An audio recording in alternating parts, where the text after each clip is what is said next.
Hi guys, this is Nike. I'm TK. And this is Car Chronicles. And today's video is about... Where do babies come from? Dum dum dum dum! I don't know, a lot of people don't want to talk about things, or their parents are afraid to talk to their kids about babies. What do you think about it? And where babies come from? Is it an uncomfortable topic for you?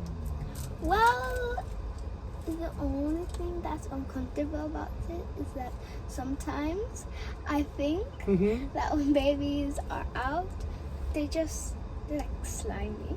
They are slimy. Okay, so that's the only thing. And if you like touch Touch them.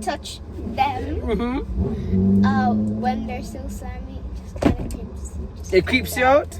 Yeah. When you were born, you didn't care that you were wet. You just wanted out of the joint. But okay, let's talk about it. So basically, it's not uncomfortable for you. It's just when they come out and they might be a little bit slimy, you think that that's a little bit icky, a little bit. All right, cool. So let me ask you a question. Do storks deliver babies? No, they don't. They don't? No. Do you have any idea of where babies come from? That's easy. God. Okay, so you think God has something to do with it. Okay, yes, cool. God takes a woman and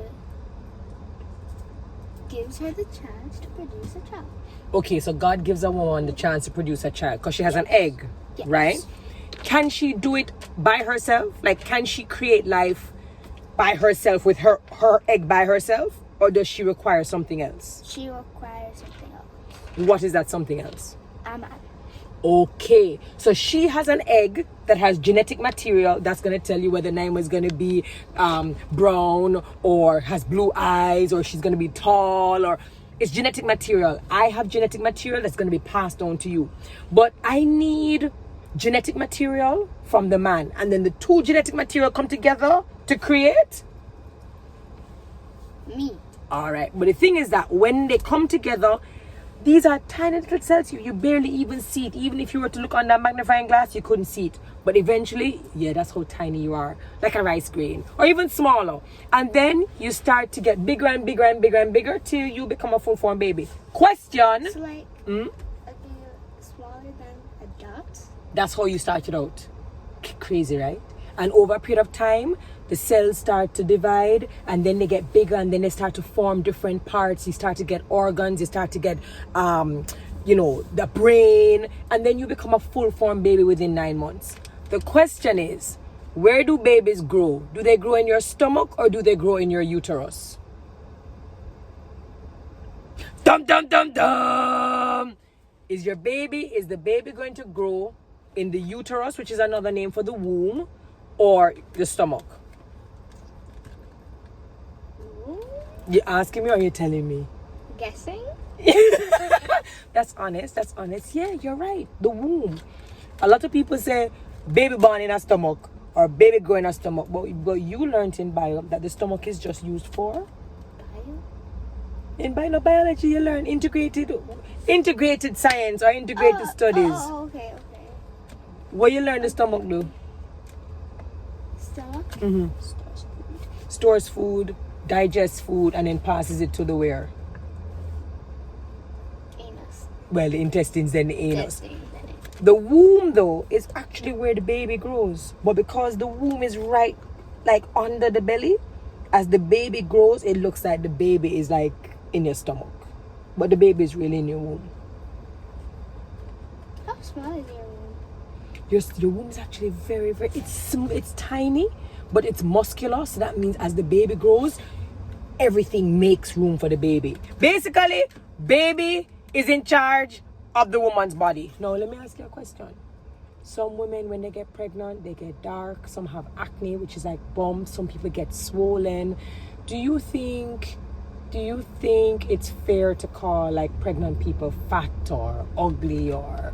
No, because depending on how the baby is shaped, it could make their belly big or small. Right, and it's just life, right? So, do all babies pass through the vagina? No. some babies pass through their stomach. Or C-section. That's when the doctors have to have the C-section.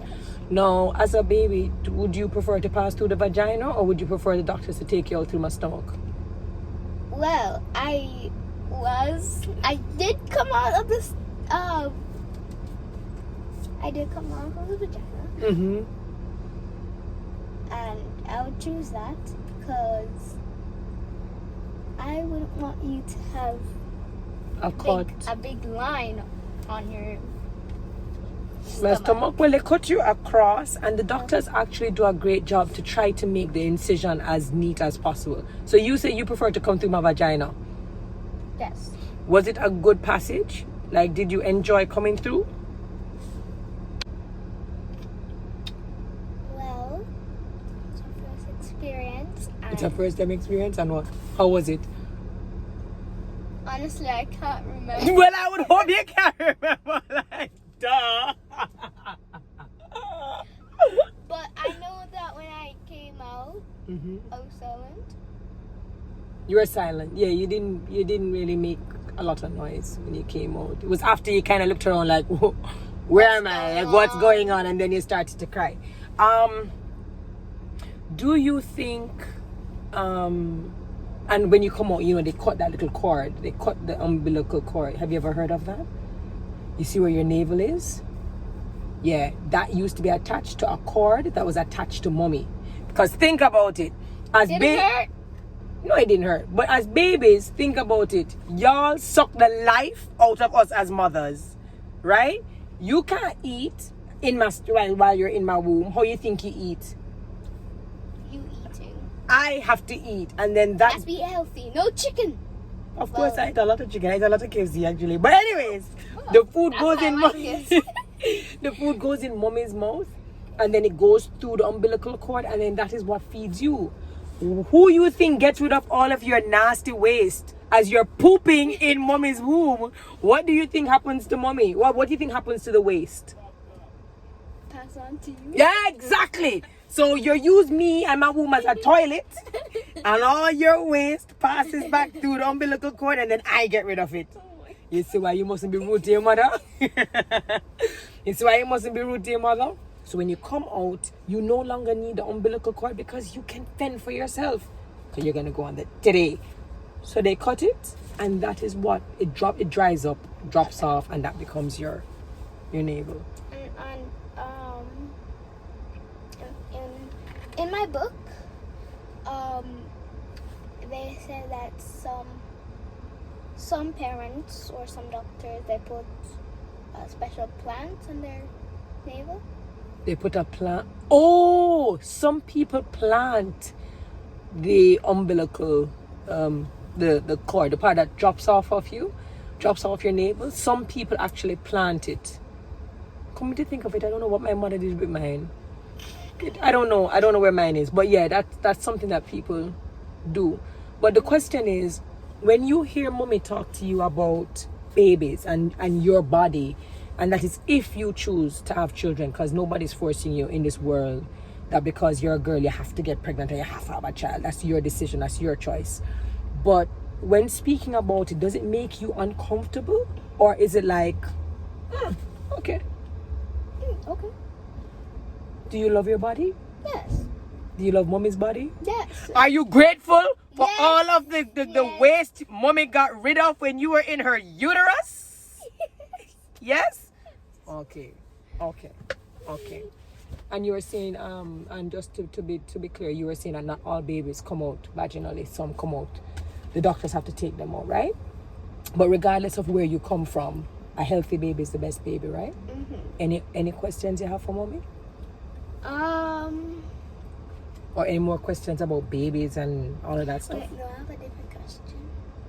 Is that for another Car Chronicles, or is it related? I don't think it's actually involved Car Chronicles, but when are we gonna get KFC? Oh God, Naima, we're going to get the KFC right now. Jesus, goodbye, bye. Just say bye-bye to everybody. Bye.